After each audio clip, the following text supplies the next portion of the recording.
Welcome to class second. बच्चों, आज हम हिंदी व्याकरण में पाठ 1 भाषा, लिपि और व्याकरण का अध्ययन करेंगे। बच्चों, इस पाठ के द्वारा हम भाषा, उसके प्रकार एवं लिपि के विषय में पढ़ेंगे। भाषा क्या है? भाषा वह माध्यम है जिसके द्वारा हम अपने मन के विचारों को दूसरे के सामने प्रकट करते हैं, अर्थात अपने मन के विचारों को दूसरे को बताते हैं और दूसरे के विचारों को सुनते हैं। तो इनको हम बच्चों इन वाक्यों से भी समझने का प्रयास करेंगे। आप इस चित्र में देख रहे हैं कि अमित टेलीफोन पर बात करता है, बच्चा लिखता है। कुछ लड़कियां आपस में एक दूसरे को बोलकर अपनी बातें बता रही हैं और दो मित्र आपस में एक दूसरे की बातचीत को सुन रहे हैं और कह रहे हैं। तो इन चित्रों से हम सब समझ रहे हैं, देख रहे हैं कि अपने मन के भावों को ये सब बोलकर या लिखकर प्रकट कर रहे हैं। और इस चित्रों को देखने से हमें ये समझ में आता है कि अपने मन के भावों को प्रकट करने के लिए जिस माध्यम से हम बोलते, सुनते, पढ़ते और लिखते हैं उसे भाषा कहते हैं। तो यहाँ पर हमने समझा कि भाषा क्या है। भाषा अपने मन के भावों को प्रकट करने के लिए जिस माध्यम से हम बोलते हैं, सुनते हैं, पढ़ते हैं, लिखते हैं उसे भाषा कहते हैं। बच्चों, पशु पक्षियों की भी अपनी भाषा होती है जिसके द्वारा वे अपने भावों को व्यक्त करते हैं, लेकिन उनकी भाषा का कोई निश्चित अर्थ नहीं होता है। मनुष्य ही एक ऐसा प्राणी है जिसकी भाषा का कोई अर्थ होता है। तो बच्चों, हमने यहाँ पर जाना कि भाषा वह माध्यम है जिससे हम अपने विचारों को दूसरे को बताते हैं और दूसरे के विचारों को सुनते हैं। अब हम यहाँ पर बात करेंगे कि भाषा के कितने प्रकार हैं, कितने प्रकार से या कितनी तरह से हम अपनी बात को दूसरों को कह सकते हैं या दूसरों की बात को सुन सकते हैं। तो पहला प्रकार यहाँ पर आता है मौखिक भाषा। मौखिक भाषा। और दूसरा प्रकार आता है लिखित भाषा। मौखिक भाषा। मौखिक भाषा जब हम बोलकर अपनी बात को दूसरों के सामने व्यक्त करते हैं तो वह भाषा का मौखिक रूप कहलाता है। बच्चों, जैसे आप अपनी क्लास में या अपनी कक्षा में अपनी अध्यापिका जिसे कोई प्रश्न पूछते हैं और वह आपके प्रश्न का उत्तर मौखिक रूप में देती है, मुझसे बोलकर देती हैं, तो यह आपको भाषा का मौखिक रूप होता है। लिखित भाषा।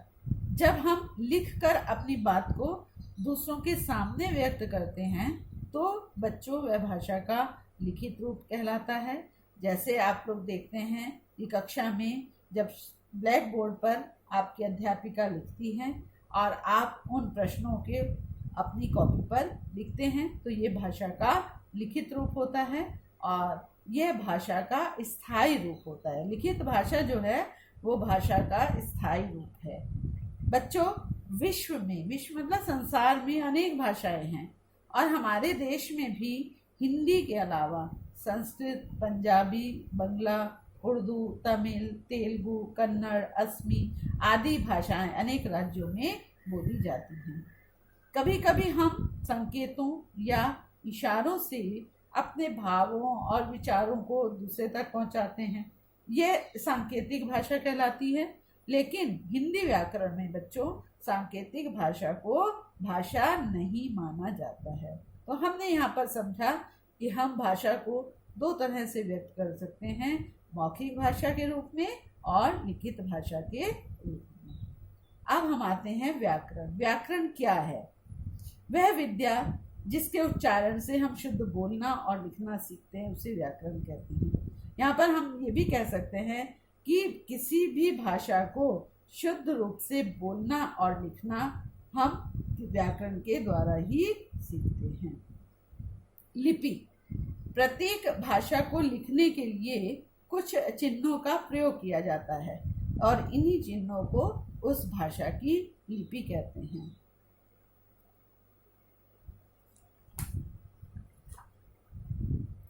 बच्चों, अब आपने इस पाठ के माध्यम से क्या सीखा कि हमने ये सीखा है कि भाषा जो है वो बोलचाल और लिखने पढ़ने का माध्यम है।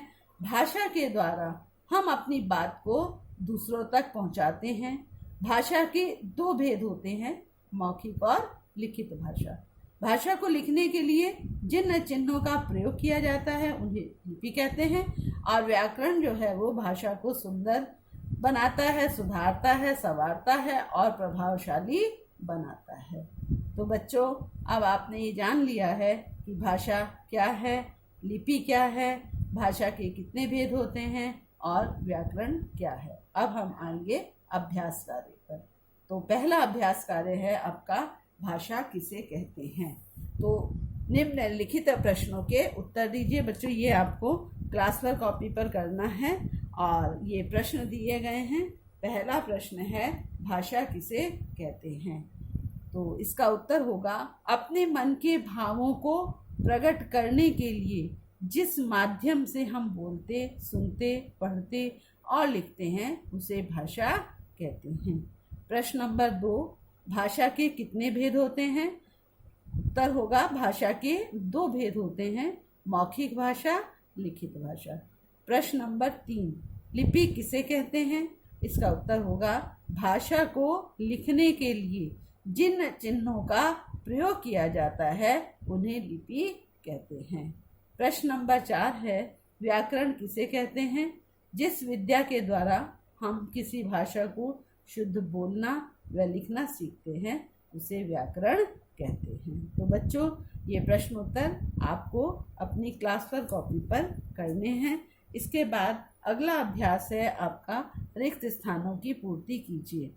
तो पहला प्रश्न है, इसमें पहला वाक्य है, जिस भाषा को हम बोलकर प्रकट करते हैं उसे मौखिक भाषा कहते हैं। तो यहाँ पर आप मौखिक को रेखांकित करेंगे, अंडरलाइन करेंगे। वाक्य नंबर 2, हम अपनी बात को लिखकर प्रकट करते हैं उसे लिखित भाषा कहते हैं। तो यहाँ पर आप लिखित को अंडरलाइन करेंगे, रेखांकित करेंगे। वाक्य नंबर 3, जिस विद्या के उच्चारण से हम शुद्ध बोलना और लिखना सीखते हैं उसे व्याकरण कहते हैं। तो यहाँ पर व्याकरण को रेखांकित करेंगे। और वाक्य नंबर 4 है, भाषा को लिखने वाले चिन्हों को लिपि कहते हैं। तो यहाँ पर आप लिपि को रेखांकित करेंगे और ये अभ्यास कार्य आपको क्लास वर्क कॉपी पर करना है। अब अभ्यास कार्य है, सही कथन के आगे सही का निशान लगाइए। ये भी आपको क्लास वर्क कॉपी पर करना है।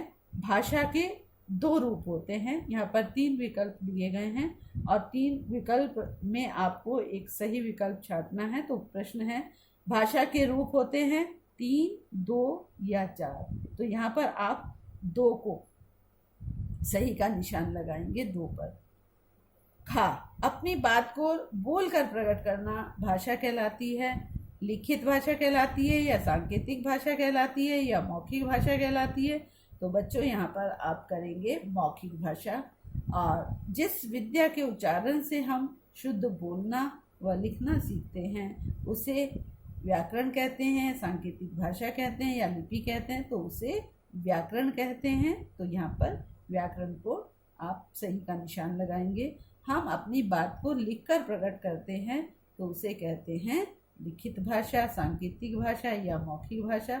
तो लिखकर जब बात को प्रकट करते हैं तो लिखित भाषा कहलाती है। तो बच्चों, ये भी आपको क्लास वर्क कॉपी पर करना है। अब अगला अभ्यास कार्य परियोजना कार्य, प्रोजेक्ट वर्क है। इसको आपको होमवर्क कॉपी पर करना है। यहाँ पर कुछ चित्र दिए गए हैं, इन चित्रों को देखकर आपको भाषा का रूप लिखना है कि पहले चित्र में बच्चा कुछ लिख रहा है तो ये भाषा का कौन सा रूप होगा बच्चों, ये लिखित रूप होगा।